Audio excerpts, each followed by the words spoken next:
Oke, mari kita lanjutkan bagian ketiga dari perbedaan antara wanita dan pria. Kita perlu tahu karena ini akan membantu dalam pernikahan baik yang sudah lama maupun masih baru. Dan bagian ketiga ini kita akan berbicara perbedaan antara laki-laki dan perempuan dari segi cara pandang visual.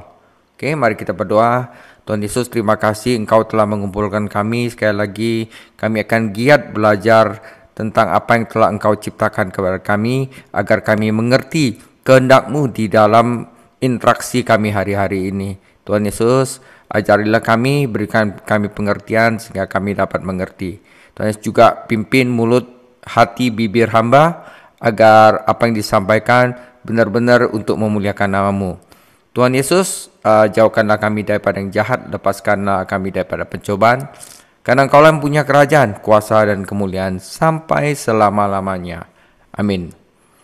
Saudara, ini adalah bagian terakhir dari siapakah laki-laki, siapakah perempuan, perbedaan antara laki-laki dan perempuan dari segi cara pandang. Oke. Saudara, kita akan belajar tentang nukleus accumbens, ya. Susunan struktural dan kimiawi otak pria membuat pria mustahil untuk tidak berorientasi visual. Ya, itu memang dari sananya kimiawi dan struktural itu bikin laki-laki itu orientasinya visual. Ada pusat di otak yang disebut nukleus accumbens. Ketika seorang pria masuk ke ruangan dan melihat wanita, apa ajalah hipotesis, yang berpakaian dengan cara yang menarik perhatian pada sosoknya yang indah, saudara, sensor ini saudara, nukleus accumbens akan menyala. Ia akan mengalami reaksi biologis yang tidak sadar, bukan sukarela, tidak sadar, berupa kenikmatan melihat gambar itu dan hasrat untuk menikmatinya. Sekarang, mari kita bahas saat lain di mana pusat otak ini, nukleus accumbens, mungkin menyala. Ini adalah bagian otak kita yang memproses kenikmatan. Ketika sebuah hidangan penutup dimakan misalnya, wah ada satu dessert yang cantik itu ya. Misalnya Anda tidak berpikir untuk menikmati rasanya. Itu terjadi begitu saja. Sebagai respon terhadap pemicu itu, yaitu memakan hidangan penutup itu, beberapa area otak menyala, lalu mengirimkan sinyal yang membuat Anda sepersekian detik kemudian mengenali rasa tersebut sebagai manis. Itu cara kerjanya.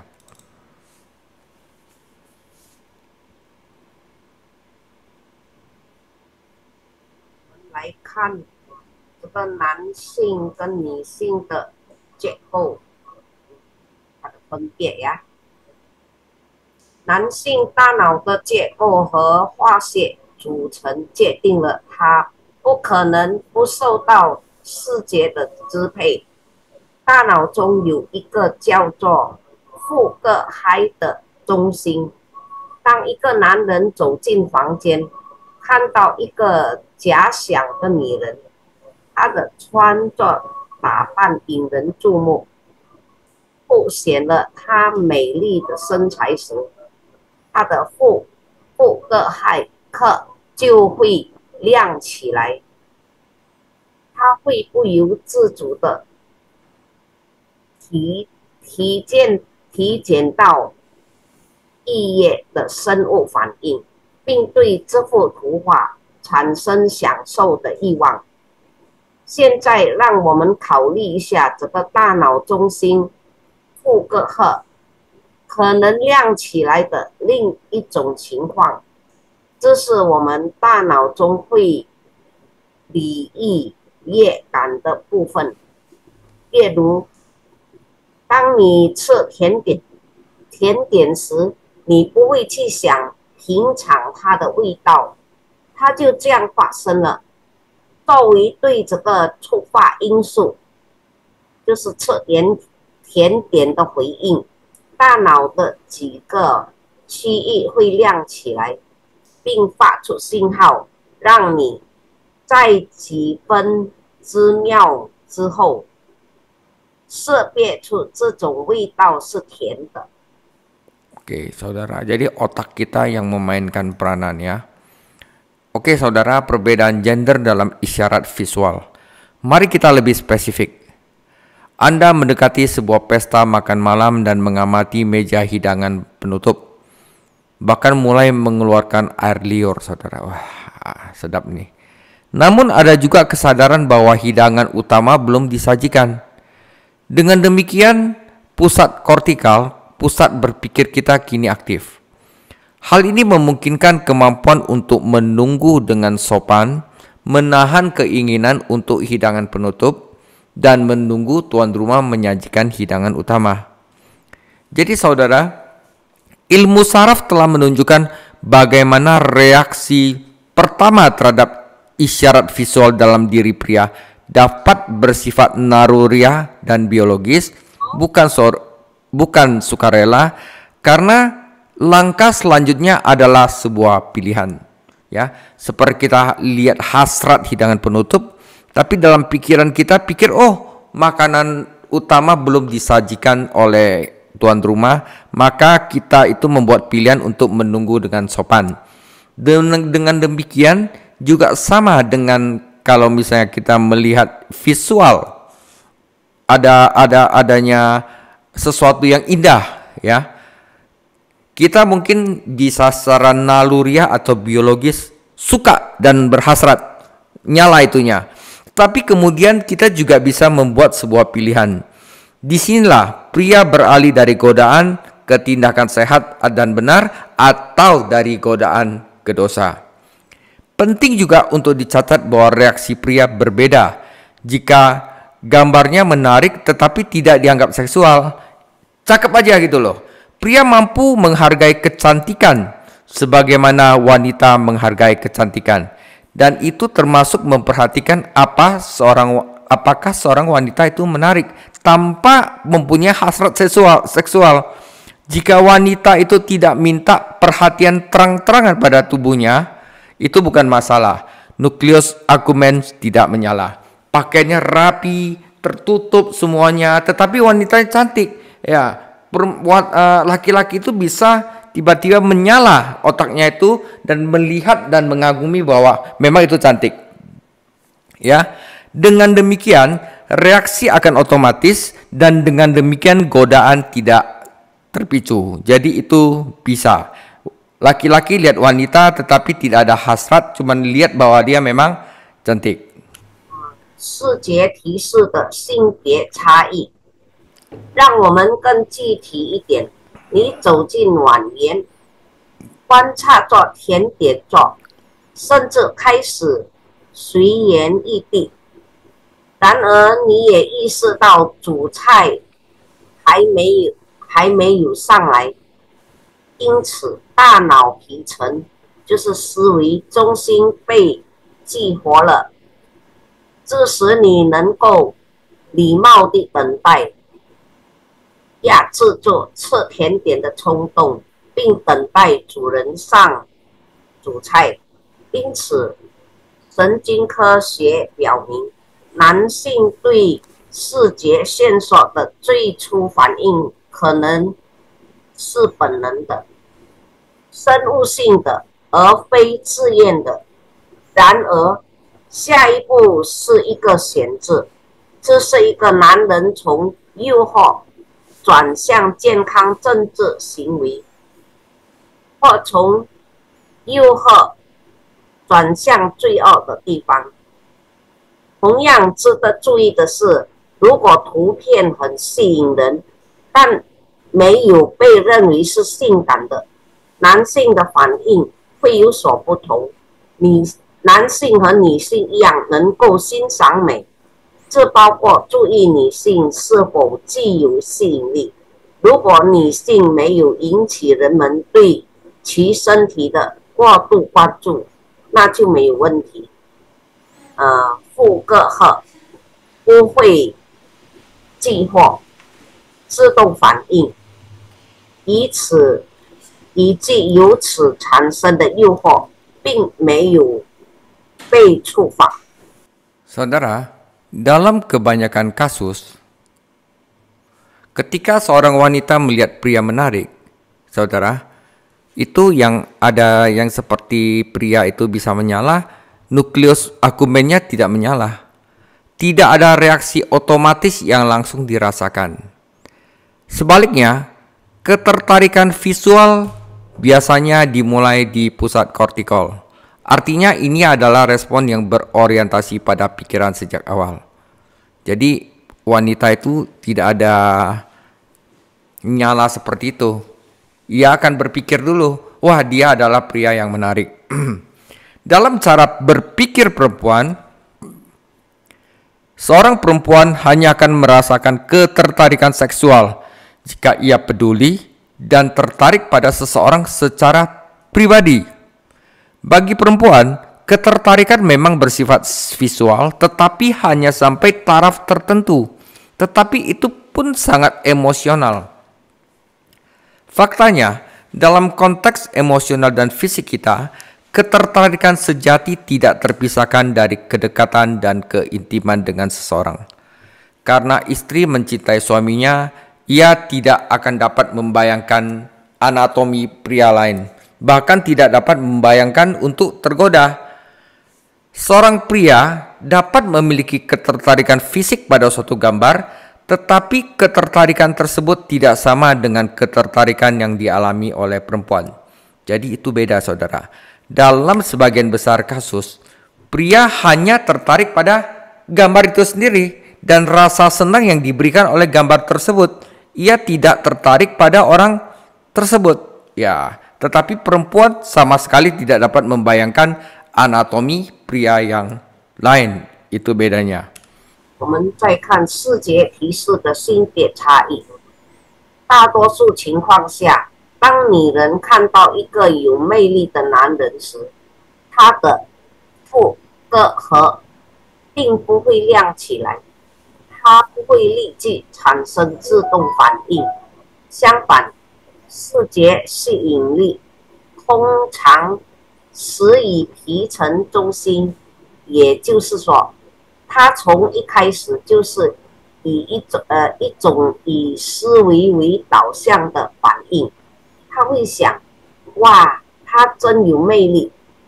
在女性的思维中，只有当她真正关心并喜欢某个人时，才会感受到性吸引力。对女性来说，吸引力在某种程度上是视觉上的，但它深深地植根于情感之中。事实上，在我们的情感和生理层面，真正的吸引力与某人的亲密关系密不可分。妻子爱她的丈夫，所以她无法想象看作另一个男人的身体，她甚至无法想象自己受到诱惑。男人可以被照片吸引，但这种吸引力与女人体验到的吸引力不同。大多数情况下，男人只被照片本身以及它带来的意义所吸引，他不会被照片本身所吸引。 Ini mungkin agak susah, tetapi saya kasih contoh, saudara. Judulnya Tatapan yang Tak Bertahan Lama. Ya, kali ini saya pakai contoh suami istri Hari dan Tanti. Di sebuah desa yang tenang, terhimpit di antara perbukitan dan sungai, hiduplah sepasang suami istri Hari dan Tanti yang dikenal karena pengabdian dan kebijaksanaan mereka yang lembut. Mereka sering berjalan bersama, membicarakan mimpi, membicarakan kitab suci, meraih pengetahuan, dan segala hal-hal kecil dalam hidup. Suatu hari mereka jalan-jalan ke puncak. Ya, di tengah jalan, Hari melirik seorang perempuan yang duduk di dekat air mancur.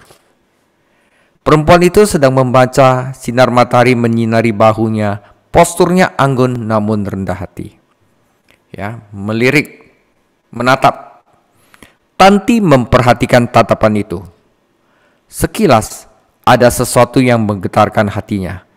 Bisikan rasa tidak aman, bayangan perbandingan.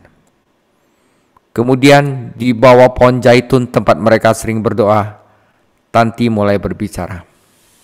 Tanti, hari ini di dekat air mancur, kau menatapnya. Bukan sekadar tatapan, rasanya lebih dari itu. Hari berhenti sejenak. Aku memang menatap, tetapi tidak dengan hasrat. Rasanya seperti memperhatikan pintu yang dipahat indah dan matahari terbenam yang tak perlu dikejar. Keindahan loh, bukan hasrat. Tapi bagaimana kau yakin, kata Tanti? Bukankah kecantikan membangkitkan sesuatu di dalam dirimu? Oke. 这个短暂的凝视，在一个宁静的村庄里，依山傍水，住着一对夫妻，就是哈利和丹蒂。他们以虔诚的温柔的智慧而闻名。他们经常一起散步，谈论梦想、经文以及生活中的点点滴滴。一天，当他们穿过村庄广场时，哈利杜见一位坐在喷泉边的女子，她正在阅读，阳光晒在她的肩上，姿态优雅而纤纤。丹蒂注意到了那目光转瞬即逝，但他心中却涌起一丝不安，一丝攀比的阴影。然后在他们经常祈祷的甘蓝树下，丹蒂就开口说道：“丹蒂说，哈利，今天在喷泉边，你凝视着他，那不仅仅是一个眼神，那感觉远不止于此。”哈利就停顿一下，我凝视着他，但并非是一渴望，那就是凝视一扇雕花精美的门，或是一场无需追逐的日落，是美而非渴望。丹蒂就说：“但你怎么能确定呢？”打不了。难道美貌不能唤醒你内心的某种东西吗？ Hari, hanya ketika ia mengundang perhatian, ada bagian pikiran yang oleh para cendekiawan disebut nukleus accumbens. Jadi Hari ingat pelajaran Kul Mandarin, dia bisa ngomong gitu. Ia merespon ketika sesuatu terasa seksual, ketika tubuh diundang, tetapi yang ini tidak mengundang. Ia hanya hadir. Pikiranku tak tergerak, hatiku tak berkelana. Jadi kau melihat tetapi tak menginginkan, bukan? Hari bilang, ya. Sama seperti kau menyadari kekuatan dalam langkah seorang pria tanpa membayangkan pelukannya. Kita berdua melihat, tetapi tidak semua penglihatan itu dosa. Di dalam firman Tuhan dikatakan, jika Anda melihat dan mengingini, barusan itu dosa, dan di dalamnya ada faktor mengundang, ya. Nah, jadi bahaya kalau misalnya laki-laki pergi ke satu tempat di mana semuanya mengundang, saudara, ya. Jadi Tanti mengangguk, ya, dia ngerti karena dia juga ikut Kul Mandarin yang belajar tentang nukleus accumbens. Tanti mengangguk, ketegangan di darahnya mengendur. Hari akhirnya menambahkan, cinta tidak terancam oleh kecantikan. Ia terancam oleh kerahasiaan, oleh cerita-cerita yang tidak kita bagi. Aku ingin kau tahu pikiranku, agar kau tidak perlu menebak-nebak. Tanti, dan aku ingin mempercayai tatapanmu, bukan takut padanya. Akhirnya mereka lega dua-duanya. Mereka duduk diam, ranting-ranting zaitun bergoyang di atas mereka. Dan di dalam keheningan itu mereka menulis ulang kisah itu. Bukan dengan kecurigaan, melainkan dengan pemahaman. Saudara, pria dan wanita sama-sama merasakan keindahan. Tetapi kadang-kadang godaan pria seringkali dikaitkan dengan sinyal seksual. Namun, pengajaran hari ini akan melarutkan kesalahpahaman itu, saudara. Tidak semuanya. 我们再接下去看哈利说，只有当他引起注意时才会，大脑中有一个区域，学者们称之为副葛赫。当某种东西让你产生性欲，当身体受到诱惑时，它就会做出反应，但它并没有邀请你，它只是存在着。我的思绪没有被触动，我的心也没有犹豫不定。当地就说，所以你看到了，但你并没有渴望，对吗？哈利说：“是的，就像你不用想象一个男人的拥抱，就能感受到他脚步的力量一样。我们都看到了，但并非所有的视觉都是罪恶的。”当地就点点头，胸口的紧张感放松了下来。那么哈利就说：“爱情不受美貌的威胁，它受秘密的威胁，受我们不分享的故事的威胁。我希望你知道我的想法，这样你就不用去猜测了。”当地就说：“我希望信任你的眼光，而不是害怕它。”他们静静的坐着，橄榄枝在他们头顶摇曳。在沉默中，他们重写了故事，不是带着怀疑，而是带着理解。男人和女人都感知美，但男性的诱惑往往与性暗示联系在一起，而这种教导消除了这种误解。 Saudara, jadi penting pengajaran ini biar laki-laki maupun perempuan mengerti. Oke, kita lanjutkan. Tentang apa otaknya pria kalau lihat blue film, lihat pornografi. Ya. Nah, saudara, pornografi adalah ketertarikan pada suatu gambar. Dan bukan tentang keintiman. Pornografi adalah tentang anti keintiman. Ketika seorang suami mendekati istrinya, itu adalah tentang keintiman. Ketika seorang suami mulai tertarik pada pornografi, itu bukanlah tentang keintiman. Jadi, kebohongan yang dipercaya beberapa wanita adalah, jika aku memuaskannya, dia tidak akan mau pornografi.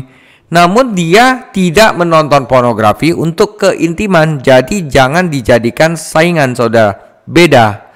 Sebagai seorang pria, seringkali ketika ia merasa kesepian, impoten, tak berdaya atau marah, ia mungkin tergoda untuk menonton pornografi sebagai cara untuk menghilangkan rasa sakit itu dan tidak merasa intim karena ia tidak ingin dikenal atau merasa rentan pada saat itu. Jika tidak, ia harus berduka dan merasakannya. Jadi di dalam rasa sakit itu, seorang pria secara naluriah ingin melepaskan diri dari perasaan-perasaan itu, melepaskan diri dari keintiman. Itu sebabnya seorang pria tidak bisa begitu saja mengimbangi godaan pornografi dengan keintiman fisik. Dua hal yang berbeda. Laki-laki lihat pornografi bukan untuk keintiman, bukan, itu hanya untuk melepaskan sesuatu yang ada di dalam diri dia. Ya. Saudara, jika suami Anda enggan membicarakan bagian hidupnya ini, sangatlah penting baginya untuk memandang Anda sebagai seseorang yang bisa ia ajak berbagi. Itu akan membantu menjaga pintu tetap terbuka, apapun yang terjadi, baik atau buruk. Oke, saudara, pornografi bukanlah pengganti dari keintiman. 我们再看视觉提示的性别差异。事情作品关乎的是形象的吸引力，而并非亲密关系。事情作品是反亲密关系的。丈夫接近妻子是为了亲密关系。丈夫对事情作品感兴趣时，并非为了亲密关系。所以，有些女人相信的谎言是：如果我满足了他，他就不会想要事情作品了。然而，他看事情作品并非为了亲密关系。作为一个男人，当他感到孤独、无力、无助和愤怒时，他可能会忍不住看事情作品来麻痹痛苦，逃避亲密关系，因为他不想在哪一刻被人了解或感到脆弱，否则他就不得不悲伤和感受。所以，在哪种痛苦中，男人本能地想要逃避那些感觉，逃避亲密的关系。这就是为什么女人不能简单地用身体上的亲密来抵消事情作品的诱惑。如果你的丈夫不愿谈论他生活中的这部分，让他把你视为可以分享的人很重要。无论发生什么，无论好坏，这都能让他敞开心扉。 Jadi, mulailah percakapan dengan strategi tentang bagaimana cara Anda menanggapi atau tidak menanggapi sesuatu yang menjengkelkan. Pada akhirnya Anda harus menjadi diri sendiri, saudara, bukan sesuatu yang dipaksakan kepada orang lain, dan menghargai apa yang Anda rasakan. Sarannya adalah agar perasaan tersebut disampaikan dengan cara yang paling sehat dan paling konstruktif, tidak egois, sama seperti Anda juga harapkan apa dari suami. Selain itu, seorang wanita dapat membuat pilihan pakaian yang lebih terhormat. Ya, bukan terlihat kuno, tetapi yang berhati-hatilah yang itu ya. Seorang pria dapat menggunakan mode trendy seperti orang lain, ya, tampil percaya diri dan cantik serta memberikan kesan yang luar biasa. Enggak harus yang seksi-seksi itu yang bagus. Perempuan bisa menggunakan pakaian yang sopan, tetapi juga bisa tampil cantik dan memberi kesan yang luar biasa. Bukan seperti mengikuti apa yang ada di dalam pornografi itu. Karena dalam otak wanita kadang pikir kalau laki-laki bisa dipuaskan oleh begitu, saya harus menjadi seperti itu. Salah, saudara. Ya. Kuncinya adalah mengetahui cara menciptakan kesan yang ingin Anda ciptakan, bukan kesan yang mungkin muncul. Ya, seperti aku ingin kamu berfantasi tentangku di kamarmu nanti malam. Itu salah, saudara ya. Saudara, berhati-hatilah dengan lekuk tubuh, karena kebanyakan pria akan mengatakan ini bahwa itu adalah daya tarik magnetis yang paling sulit tidak diperhatikan adalah lekuk tubuh. Atau sekilas apapun yang harus tersembunyi.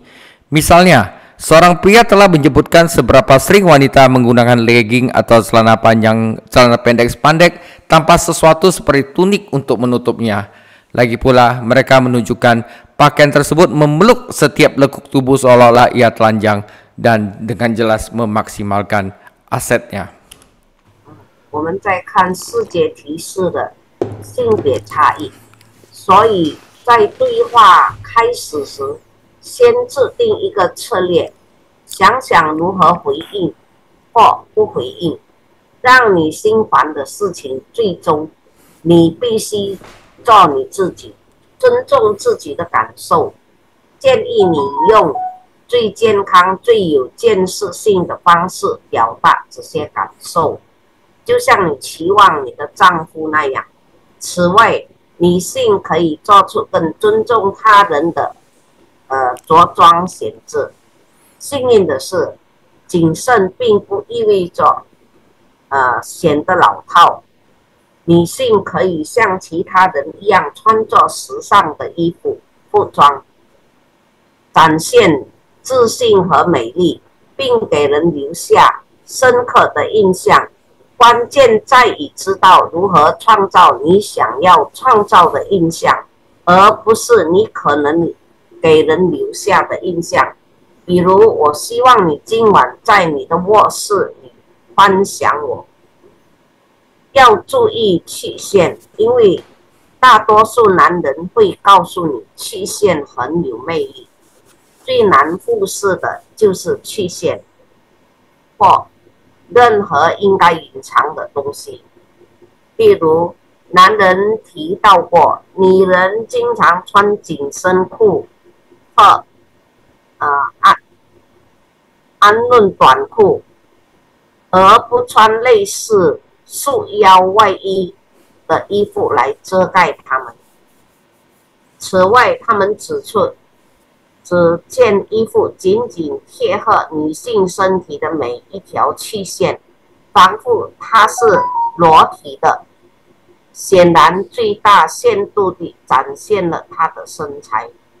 Pria mungkin berasumsi bahwa seorang wanita atau gadis remaja yang berpakaian untuk menarik perhatian pada tubuhnya tahu persis dampak yang ia berikan terhadap pria dan anak laki sekitarnya. Pakai seksi, dampaknya mungkin seorang pria tahu dia sengaja pakai itu untuk apa gitu loh. Oleh karena itu, laki-laki berpikir mereka sengaja melakukannya. Dengan kata lain, dalam benak mereka hanya ada satu alasan mengapa ia berpakaian seperti ini. Ia ingin para pria di sekitarnya berfantasi tentang dirinya yang telanjang. Saat ini, kebanyakan gadis atau wanita merasa ngeri dengan gagasan ini. Santi Vethaln saat melakukan penelitian untuk bukunya Two Men Eyes melalui mata laki-laki, menemukan melalui survei intensif terhadap wanita atau gadis remaja bahwa sangat sedikit dari mereka yang berniat menggoda pria untuk berpikir atau bertindak secara seksual. Jadi di sini laki-laki juga salah. Kirain kalau perempuan pakai yang seksi-seksi itu untuk para pria berfantasi, bukan. Sebaliknya, para wanita ini mengatakan bahwa mereka hanya ingin merasa percaya diri, merasa menarik, atau mengenakan apa yang sedang tren. Dengan kata lain, wanita dan gadis suka mendapatkan perhatian, tetapi mereka tidak menyadari bahwa perhatian bukanlah jenis yang mereka inginkan. 我们还是视觉提示的性别差异。男人可能会认为一个女人或少女为了吸引别人的注意而穿衣打扮，他很清楚这会对周围的男人和男孩产生怎样的影响，因此他们认为他是故意的。换句话说，在他们看来，他这样穿衣打扮只有一个原因，他想让周围的男人幻想他的裸体。如今，大多数女孩和女人都对这种想法感到恐惧。就是烧低 Veldhan 他为他的著作。透过男人的眼睛进行研究时，通过对女性和少女进行广泛的调查发现，他们中很少有人注意引诱男性产生性方面的想法或行为。相反，这些女性表示，她们只是想让自己感到自信、有吸引力，或者穿上时髦的衣服。换句话说，女性和女孩喜欢引人注目，但她们没有意识到这并不是她们想要的那种关注。Jadi salah paham, laki-laki bilang, pakaian seksi dia pasti mau goda kita. Padahal enggak, mereka hanya cari perhatian. Oke, saudara, kita lanjutkan. Jika seorang perempuan memutuskan untuk memilih pakaian tertentu yang menarik perhatian pada persona fisiknya, maka seorang pria mungkin sedang berjalan di jalan tertentu, sementara perempuan tersebut sedang memungut batu paving raksasa yang telah berulang kali dikatakan yang dapat membuatnya tersandung. Dan ia sengaja menjatuhkannya tepat di tempat ia tahu akan dijak pria itu. Ya saudara, pasang perangkap saudara. Setelah kita sebagai perempuan menjatuhkan batu itu, kita mundur dan menyaksikan saat ia tersandung dan jatuh. Lalu ketika ia bangun dengan memar dan berdarah serta menunjukkan kepala karena malu, kita berdiri di sana dengan tangan terlipat dan mengangkat alis sambil berkata, itu salah dia. Saudara, jadi bahkan dengan godaan duniawi ini, seorang pria berpikir melihat pornografi atau melirik perempuan bukanlah masalah besar. Itu ia telah tertipu, ya. Saudara, lebih penting lagi karena ia hampir pasti memiliki pikiran-perpikiran bernafsu terhadap wanita selain istrinya. Kalau menggoda, saudara, ia mungkin berzina di dalam hatinya. Namun ia juga tertipu karena jika hal itu mengganggu sang istri, seharusnya itu akan menjadi masalah besar hanya karena alasan itu, saudara. 我们来再看4节提示的性别差异。如果一个女人界定选择一件特别的服装来吸引人们关注她的外貌，那么一个男人走在某条街上，而他正捡起一块巨大的铺路石，而这块石头他曾多次被告知会被绊倒，于是他故意把它扔在他知道他会踩到的地方。当石头掉在地上后，我们作为女人会退后一步，看作他绊倒，然后当他满身淤青、鲜血淋漓地站起来，羞愧地低下头时，我们却抱臂交叉，扬起眉毛，站在那里说都是他的错。所以，即使面对这些世俗的诱惑，如果一个男人认为看事情变化盯着女人看没有什么大不了的，那就是他在自欺欺人。更重要的是，因为他几乎肯定会对妻子以外的女人产生性欲，所以他很可能在心里犯了通奸罪，但他也同样自欺欺人，因为如果这件事让妻子感到困扰，那么仅仅因为这个原因，它就应该是一件大事。Istri membutuhkan suami mereka hanya untuk memperhatikannya. Gagasan ini agak mengejutkan. Sekali lagi, seorang pria mungkin berpikir melihat boleh saja tetapi jangan disentuh. Yesus ingin memberikan kemampuan untuk tidak menyentuh atau melihat yang menyebabkan gairah, kecuali pria tersebut sedang melihat atau menyentuh istrinya. Ngomong-ngomong, Alkitab mendukung gagasan tentang pria saleh yang menatap istrinya dengan hasrat yang sangat besar. Ya, saudara, ada satu nabi dan satu raja. Dikatakan istri Yehezkiel disebut yang sangat kau cintai. Yehezkiel 24 ayat 16. Kemudian datanglah firman Tuhan kepadaku, hai anak manusia, lihatlah, aku hendak mengambil daripadamu dia yang sangat kau cintai. Salomo berkata kepada istrinya, Kidung Agung 7 ayat 6-8, betapa cantik, betapa jelita engkau, hai tercinta di antara segala yang disenangi. Sosok tubuhmu seumpama pohon korma dan buah dadamu gugusannya. Kataku, aku ingin memanjat pohon korma itu dan memegang gugusan-gugusannya. Kiranya buah dadamu seperti gugusan anggur dan nafas hidungmu seperti buah apel. Ya. 世界提示的性别差异。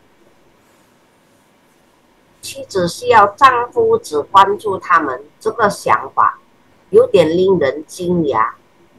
同样，男人可能会想，看可以，但不能触摸。耶稣想要赋予男人避免触摸和以激起欲望的方式观看的能力。除非男人正在看或触摸的他的妻子，顺便说一句，圣经支持敬虔的男人充满激情的凝视妻子的观点。以西结的妻子被称为你所深爱的人。以西结书24章16节，圣经所说的话：人子啊，我要将你眼目所喜爱的忽然起去，你却不可悲哀哭泣，也不可流泪。所罗门对他的妻子说：雅歌书7章6节，我所爱的，你何其美好，何其可悦，使人欢畅喜乐。你的身量好像棕树，你的两乳如同其上的果子。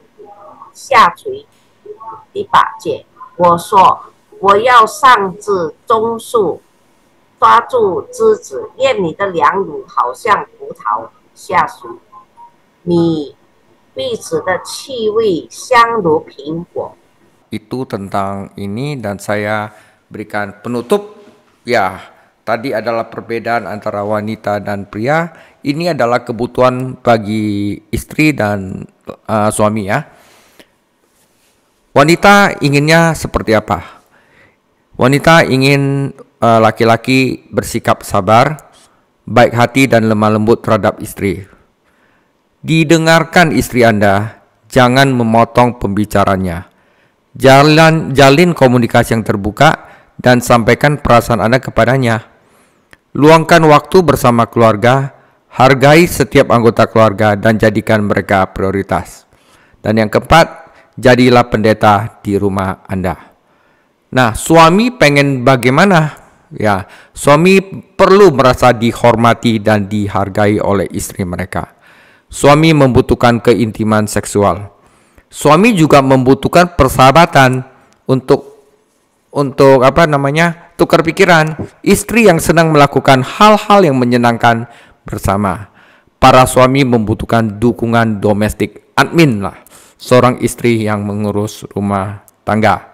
Oke saudara, demikianlah tentang perbedaan laki-laki dan perempuan 1, 2, dan 3. 我们来看这个的介述。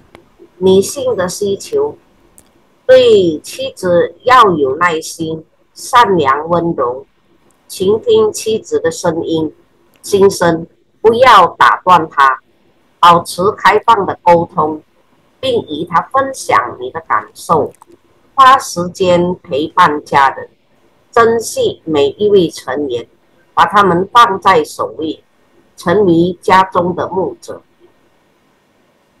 男性的需求是，丈夫需要感受到妻子的尊重和欣赏，丈夫需要性亲密，丈夫需要陪伴，一个喜欢一起做快乐事情的妻子，丈夫需要家庭支持，一个能照顾家庭的妻子。